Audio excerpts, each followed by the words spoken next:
Chapter 2. A Suspect. As Nancy stared at the strange symbols, her heart beat a little faster. This was a new and different kind of mystery for her to solve. "It sounds like a fascinating case," she commented. Nancy recalled the exciting adventures she had had solving other mysteries. But none of the mysteries had started out with a more challenging clue than the one just presented to her. Mr. Sakamaki smiled. "You will love Kaluakua. The estate is right beside the water of the Waikiki beach area of Honolulu. It has beautiful gardens and a lovely house, and is a perfect place for a holiday." Nancy looked towards her father. She wondered what he was thinking. The lawyer smiled and said, "Mr. Sakamaki, I should think you would want to go there yourself and attend to matters." "I suppose I should," the Hawaiian replied, "but it would be most inconvenient at this time. Many pressing business matters will keep me on the mainland." He turned to Nancy. "We Hawaiians call the people in the continental United States mainlanders." Mr. Sakamaki now amazed the Drews by saying that actually there were two mysteries in connection with settling his grandfather's estate. Only that day he had learned of two claimants, a brother and a sister, who had suddenly appeared in Honolulu, declaring that they were grandchildren of the deceased man. "Besides that disturbing news," Mr. Sakamaki went on, "I have had word from the caretaker that there have been queer happenings at Kaluakua." "What kind of happenings?" Nancy asked. "For one thing," the caller replied, "a stranger was seen lurking on the estate beach, and when the caretaker went to question him, the man took off hurriedly in a boat. Then, there is a golden pavilion in the grounds, and someone has been hacking the floor of it." "A golden pavilion?" Nancy repeated. Mr. Sakamaki said that it was a circular open building, about 30 feet in diameter. It had columns and a roof, all covered with gold leaf. "It sounds very unusual," Nancy remarked. "Is the secret of Kaluakua connected with this pavilion?" Mr. Sakamaki shrugged. "Wherever or whatever the secret is, I should like to have it discovered as quickly as possible. I intend to present the estate to Honolulu with the golden pavilion to be used as an outdoor theater. You see, I really don't need Kaluakua for myself financially, and I have a lovely home in Honolulu where I prefer living." Then the man's face clouded as he continued, "I keep forgetting about the Chatleys. They are the claimants. If they should prove their case, I suppose the estate would have to be split 3 ways. It is doubtful if they would agree to donate Kaluakua to Honolulu. They probably would want to sell it and take the money to the mainland." Mr. Drew now spoke up. "You'd never heard about these relatives from your grandfather or anyone else?" Mr. Sakamaki shook his head. "These people are claiming that my grandfather had a wife in California some years before he moved to Honolulu. They further claim that my grandfather abandoned his wife and a baby daughter. Knowing my grandfather as I did, I cannot imagine him doing such a thing. He was somewhat eccentric, but full of kindness. My own parents, who are deceased, never mentioned any such thing taking place." "Was your grandfather a Hawaiian?" "No, he came from Japan, but he married a Polynesian."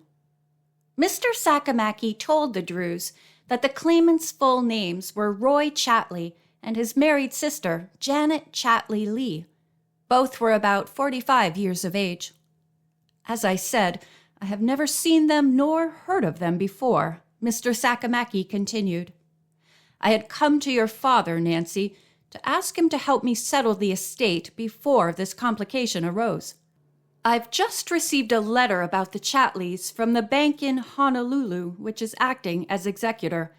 Now I've come to beg you, Mr. Drew, to investigate this new angle." "Just how did your grandfather's will read regarding beneficiaries?"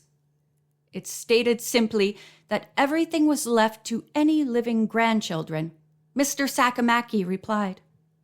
I thought I was the only living blood relative until the Chatleys suddenly came into the picture." He went on to say that Mr. Drew would be handling the legal angles pertaining to the settling of the estate, including the Chatleys' claim. He had thought Nancy would like to take over the part of his case having to do with the secret at Kaluakua. "Oh, I'd love to," said Nancy eagerly. "May I, Dad?" The lawyer smiled fondly at his daughter. "There is only one hitch," he said. "I cannot leave her immediately. Besides, I think my first stop should be Los Angeles, where I'll look into the background of these claimants to the estate. Valuable time would be lost before I could reach Honolulu." Mr. Sakamaki leaned forward in his chair. "Perhaps," he said to Nancy, "you have some young friends who would go with you? And also your housekeeper?" Nancy did not reply at once. Her mind flew to her two chums, Bess Marvin and Bess's tomboy cousin, George Fane, but she knew that the expense involved in such a trip would be prohibitive. The Hawaiian apparently had guessed her thoughts. Smiling, he said, "I want this mystery solved. Expense means nothing to me. I'll finance the trip for the entire group." Nancy was overwhelmed by the offer. Feeling that it was up to her father to make the decision, she waited for him to speak. Mr. Drew gazed out of his office window for a few moments before replying. Then he turned to Mr. Sakamaki.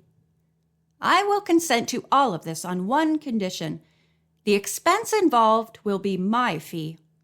"As you wish," Mr. Sakamaki said. "I will do everything I can to make it a most enjoyable stay for you." He rose and shook hands with the two Drews.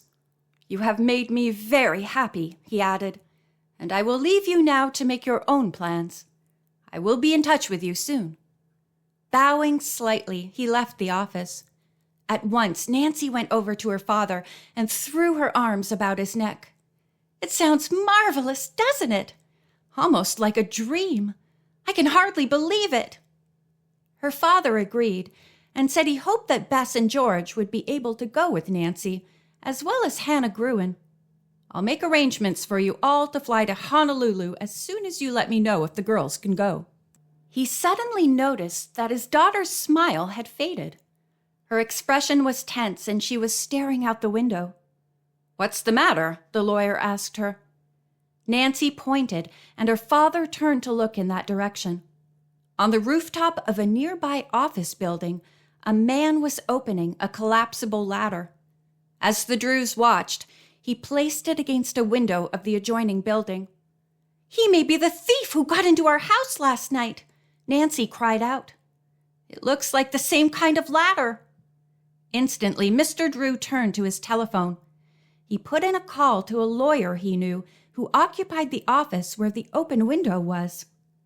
After a few moments of conversation, he hung up and said to Nancy, "The man is a window cleaner, but we probably should investigate him." "Let's go and talk to him right now," Nancy urged. Mr. Drew agreed, and they went immediately to the office of his lawyer friend. They learned from him that the window cleaner's name was Abe Antock, and that he worked for the Acme Window Cleaning Company. Nancy hastened to the window where the man was working. After a few casual remarks to Abe Antock, she asked, "Isn't it unusual for ladders to be used for washing office windows?" "Yes, ma'am, it is," Abe replied. "But my boss and me, we've been inventing this ladder. You notice it's kind of special. We hope to put it on the market someday and make a lot of money. But a few kinks have to be ironed out yet. I use it in places that are hard to get to." "I see," said Nancy. "By the way, how high will it reach?" "Oh, very high, miss," Abe replied proudly. "Could it reach to the second-floor attics of a house?" "Oh, sure," Abe answered. "I've used it a couple of times for that. Worked fine." During the conversation, Nancy had made up her mind that Abe in no way seemed like a housebreaker. A new thought suddenly came to her and she asked, "Do you ever rent out this kind of ladder?" Abe Antock looked at Nancy in amazement. "That's a funny question, miss," he said. As a matter of fact, I did, just once. That was last night.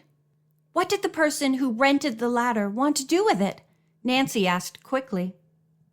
To tell you the truth, miss, Abe replied, Mr. Jim O'Keefe, that's the name of the man who rented the ladder, said he wanted to try it out. He came to our place just about stoppin' time and gave my boss and me a great sales talk. Said he handled stock or something like that. He told us he could set us up in business and make a lot of money for us. We fell for it and gave him the ladder to try out.